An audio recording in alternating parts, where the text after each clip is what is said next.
My name's Matt. I'm 27, and I used to think that if I kept my head down, paid my dues, and didn't stir the pot, my family would eventually start seeing me as more than just the responsible one. You know, the fallback guy, the one who helps without being asked, who lends money just until Friday, who always shows up to fix whatever's broken but never gets invited to anything that's whole. I've spent most of my adult life trying to convince myself that this role, the quiet provider, was something to be proud of. And maybe it was. Until last month. It was a Wednesday evening. I remember because I'd just gotten back from a work trip, bag still at my feet, when I got the group text from my dad. Family dinner at 6. Be there. Big update. No punctuation. No please. Just a command, like always. I should have said no. Should have made up a meeting, or claimed I was still out of town. But instead, like I always did, I shoved my exhaustion down, threw on a clean shirt, and drove over to my parents' place. The usual suspects were there, Mom bustling in the kitchen like she was feeding royalty, Dad seated at the head of the table like a CEO, and my younger brother Jason slouched at the opposite end, scrolling through his phone like he was allergic to eye contact. Jason's 2 years younger than me, but you'd never guess it by the way he acts. The guy has this talent for doing the absolute least and still getting treated like a hero for breathing. Got kicked out of college twice. Burned through 3 jobs in a year. And somehow, every time he messes up, it becomes someone else's responsibility to catch him. Dinner started off as expected. Small talk about the neighbors, questions about my job that no one really listened to the answers for, and the usual praise session for Jason, who had apparently decided to take a break for his mental health. That's code for he quit his job again because he didn't like getting up before noon. I didn't say anything. I've learned that silence is safer than sarcasm in my family. Then, just as I was about to excuse myself for the night, my dad cleared his throat and gave Jason this little nod. Jason pocketed his phone and leaned back like he was about to drop some life-altering announcement. My stomach sank. So my dad began, stabbing a piece of chicken like it had wronged him. Your brother's moving in with you next week. The sentence dropped like a lead weight. I blinked. What? He needs space, Dad continued, like this had all been agreed upon already. Can't keep living here. It's not healthy for a grown man. And you've got that extra bedroom. Jason didn't even pretend to be surprised. He just smirked and said, try not to touch my stuff, all right? My fork froze halfway to my mouth. I set it down slowly, my heart thudding in my chest. You're sending him to live with me? You're single, my mom chimed in from the kitchen, not even turning around. You've got room. You work from home. You're always saying how quiet your apartment is. It's the perfect situation. That last part hit harder than they probably intended. I had mentioned how peaceful my place was, once, during a rare moment of vulnerability, and they'd taken that as a sign I was lonely. Not that I enjoyed my space, or that I'd worked hard to create it, but that I was somehow incomplete and in need of chaos. I already pay rent there, Jason added, as if that sealed the deal. Well, not yet, but I will once I get settled. The absurdity of it all was almost funny. Almost. But what really got me wasn't the decision itself, it was how matter-of-fact they all were about it. Like I didn't even need to be consulted. Like it wasn't my apartment, my lease, my life. I wasn't a person to them in that moment. Just a resource. A solution. A spare room with legs. I wanted to shout. To throw my napkin down and walk out. But instead, I just smiled. It was a small smile, tight-lipped and calm, the kind of smile you give someone right before you drop the floor out from under them. Because the truth they didn't know, the one I hadn't told anyone, was that I didn't live in that apartment anymore. I'd moved out last week. See, after the 3rd time my parents tried to guilt-trip me into giving Jason a small loan for his rent, I started thinking about how much of my life wasn't really mine. I had this realization at 2 a.m., sitting in my apartment while Jason crashed on my couch for just a weekend that had turned into 5 days. He'd eaten through my groceries, left dirty dishes in the sink, and invited some girl over who ended up stealing my earbuds. I remember looking around and wondering why I was living like this. Why I was constantly sacrificing my comfort so my brother could continue pretending adulthood was optional. I gave notice to my landlord the next morning. Found a smaller place on the other side of the city, quieter, cheaper, and completely mine. I didn't tell my family because I didn't want the lecture. And because I knew, deep down, they wouldn't notice I'd gone. So now, sitting at the dinner table with their grand announcement still hanging in the air, I just nodded. All right, I said, picking up my fork again. If that's what you think is best. Jason looked smug. My parents looked relieved. And I just ate the rest of my dinner in silence, thinking about how satisfying it was going to be when they finally tried to make that move. Because the lease? It wasn't in my name anymore. And the apartment? Completely empty. I'd even made sure to leave behind just enough furniture to make it look like someone still lived there, for now. They had no idea the entire plan was about to implode on them, and I wasn't going to lift a finger to stop it. Not this time. The fallout began 2 days later, quicker than I expected, honestly. I'd assumed Jason would spend a few more days loafing around our parents' house before finally lumbering over to his new kingdom, but apparently the idea of having a place of his own had ignited something in him. That, or Mom finally got tired of him using her yoga mat as a food tray. He called me first, around 11:30 a.m. I let it ring. Then again, 2 more times. Finally, a text popped up. "Hey, you got a spare key?" I ignored it. 3 hours later, I got another message. "We're outside. You're not here." Still didn't respond. I pictured him and Dad standing in the hallway of my old apartment, probably arguing about whose fault it was they didn't bring a key. The building has a secure front door and no intercom system, so unless someone lets you in, you're stuck outside. And I made very, very sure the property manager wouldn't be doing anyone any favors. By 6 p.m., my phone buzzed again. This time, it was Dad. "Call me." Now, I waited. Didn't even open the message. 10 minutes later, I got another. "What is going on?" I finally responded. Just 2 words. "Ask Jason." No reply. Radio silence. The next morning, though, that's when it got really good. I was sipping coffee in my new place, curtains open to the quiet courtyard outside, when I got a call from an unfamiliar number. Normally, I'd ignore it, but curiosity got the better of me. "Hello, is this Matthew Carson?" The voice asked. Firm, official, clipped. "Who's calling?" "This is Miranda from Oak Hill Residences Management. I have a situation involving your former unit. Are you still occupying the premises?" I grinned. "Nope. Moved out last week. Final walkthrough was completed, and lease was terminated. I have the signed release form if you need it." A pause. Then she said, "Interesting. Because 2 individuals are here right now insisting they live there. One claims to be your brother." "Yep," I said, leaning back. "That sounds about right." Another pause. "They say you gave them permission." I didn't laugh, not out loud. "Did they show a lease? Signed contract? Proof of residency?" "No. Just verbal claims." "Then I'd recommend calling the police," I said, still calm. "They're trespassing." The silence that followed was beautiful. "We'll handle it," she said tightly. "Thank you, Mr. Carson." That afternoon, my phone finally exploded. Missed calls from Dad. From Mom. Even Jason, who never calls, always prefers passive-aggressive texts. The voicemails were golden. First one from Dad. "What did you do? They're saying you're not the tenant anymore. How is that possible?" Next one. Mom, more panicked. "Matt, you didn't tell us you moved. Jason's stuck out here. The landlord says he has no right to be there. What's going on?" Then, the piece de resistance, Jason's voicemail, equal parts indignant and furious. "Dude, what's wrong, Tayo? You knew we were coming. You let me pack all my stuff and drive across town, and the place is empty. You took the couch? Seriously?" "Oh, right. I forgot to mention. I'd sold most of the furniture before leaving. The only thing I left behind was an ancient bookshelf with a busted leg, a plastic fork in the kitchen drawer, and a single sticky note on the fridge that said, 'Good luck.' I gave it 2 days before the storm hit face to face." Sure enough, Sunday dinner, the weekly family bonding obligation, was an ambush waiting to happen. I walked into my parents' house like nothing had happened. Greeted Mom with a kiss on the cheek, nodded to Dad, and even smiled at Jason, who looked like a man freshly evicted from a fantasy. He didn't speak, just glared. Dinner started quiet. Too quiet. You know that eerie calm before a fight breaks out? That was the vibe. It was Dad who cracked first. "Why didn't you tell us you moved?" he said, stabbing at his roast beef like it owed him money. I shrugged. "Didn't think anyone would care. You knew your brother was supposed to move in." "No," I said slowly, deliberately. "You decided my brother was supposed to move in.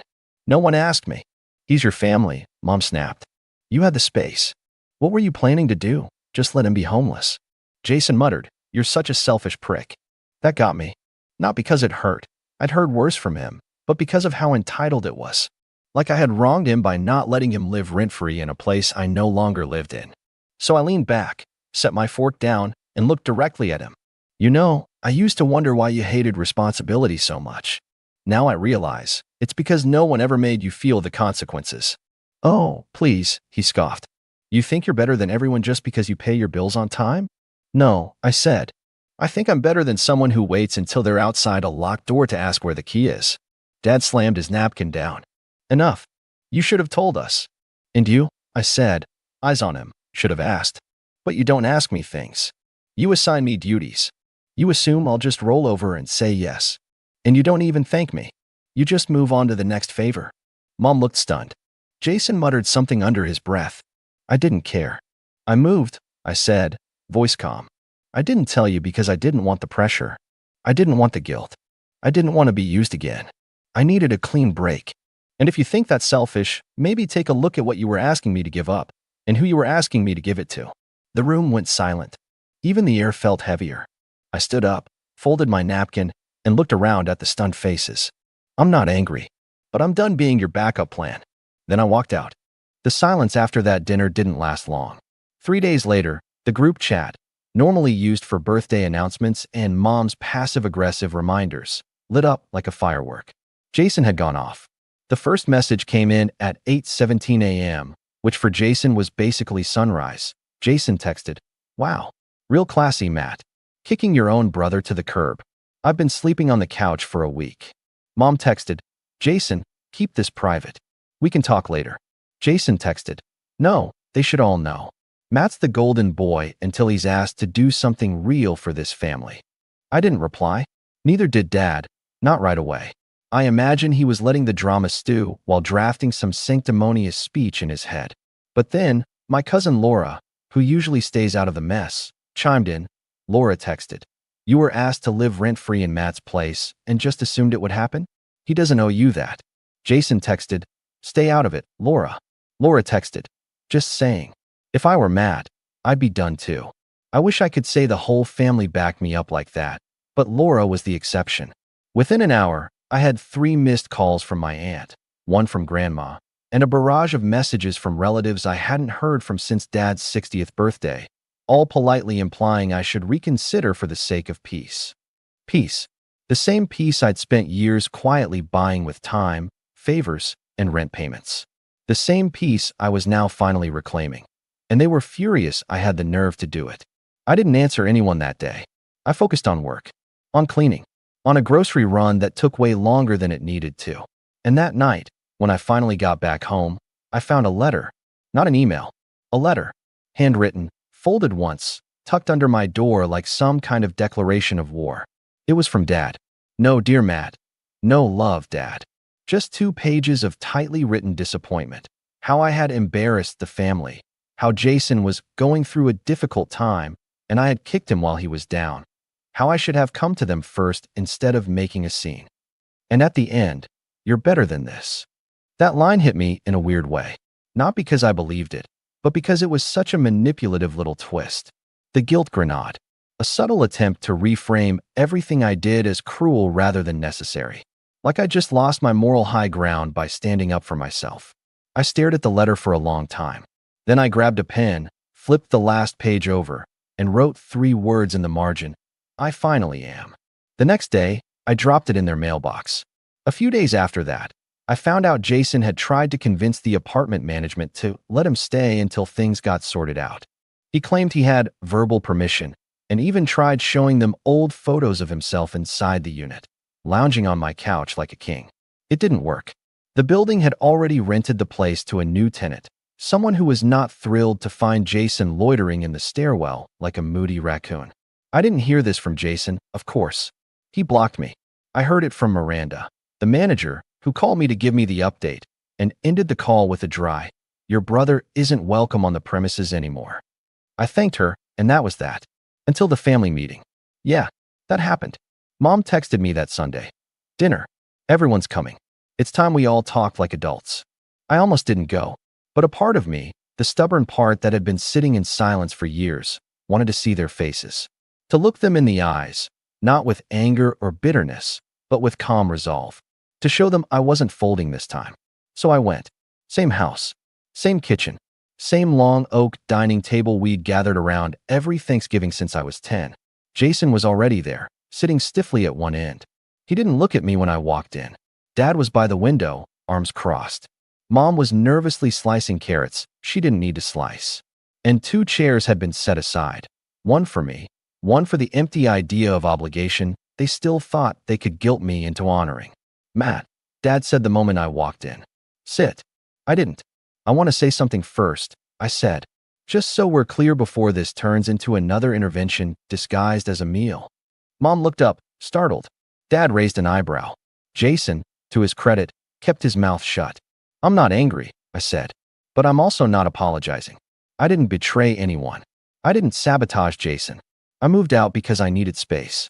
And you decided, without asking, that I didn't deserve that space.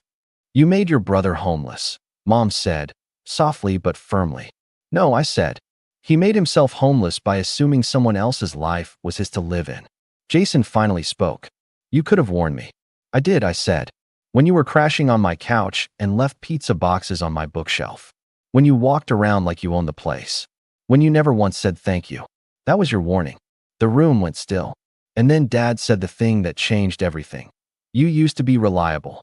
That one stung. Because it was true. I had been.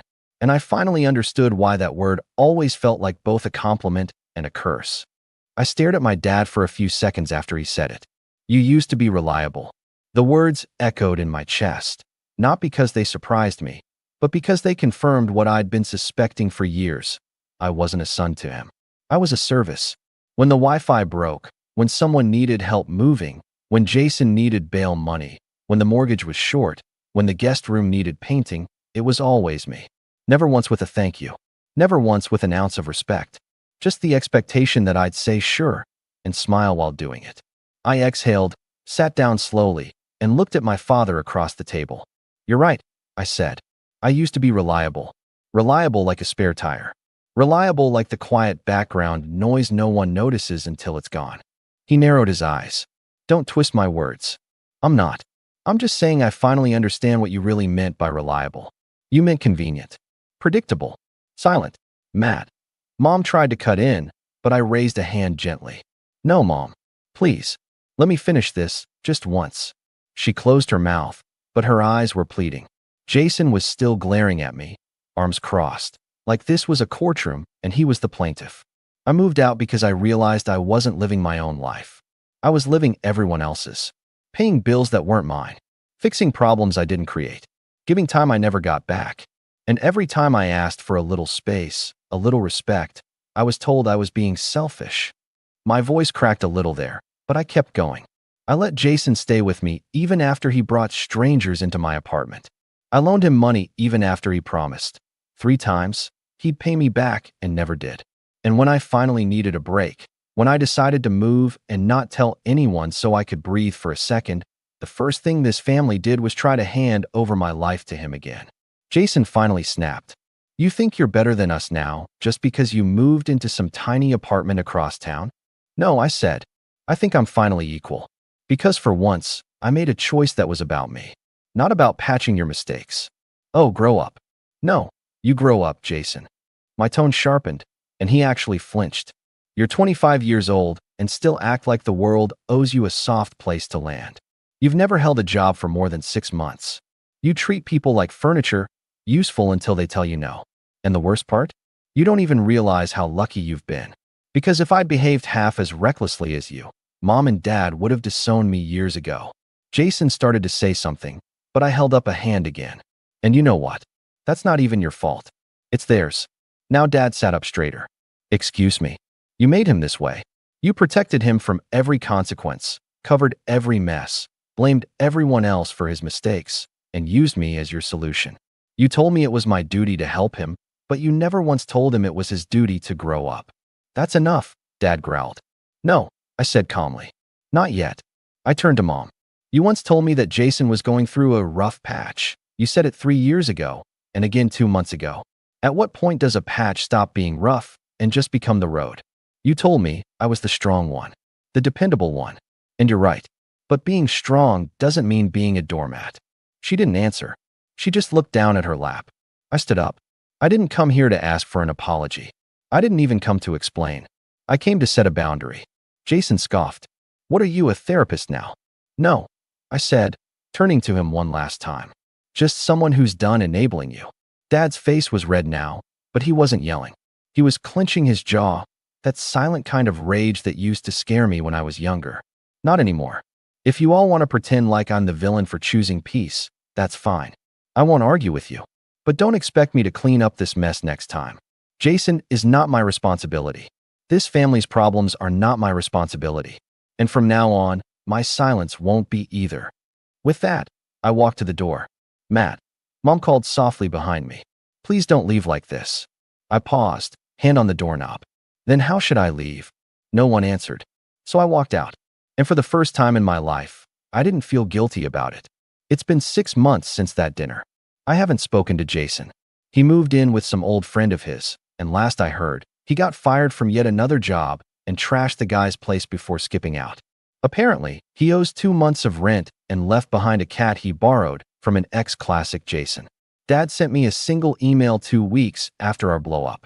No subject line, just a brief message. If you ever want to talk, I'll be here. I didn't reply. Mom calls occasionally. Mostly short, polite updates. She asks how I'm doing, tells me about cousins, then carefully avoids any mention of Jason. I think, maybe, she finally started realizing the difference between support and exploitation. As for me, I still live in that small apartment with the courtyard view. I replaced the old couch with a secondhand leather one, painted the walls a warm beige, and bought plants I actually remember to water. I started cooking again. I sleep through the night. I even adopted a rescue dog named Bruno.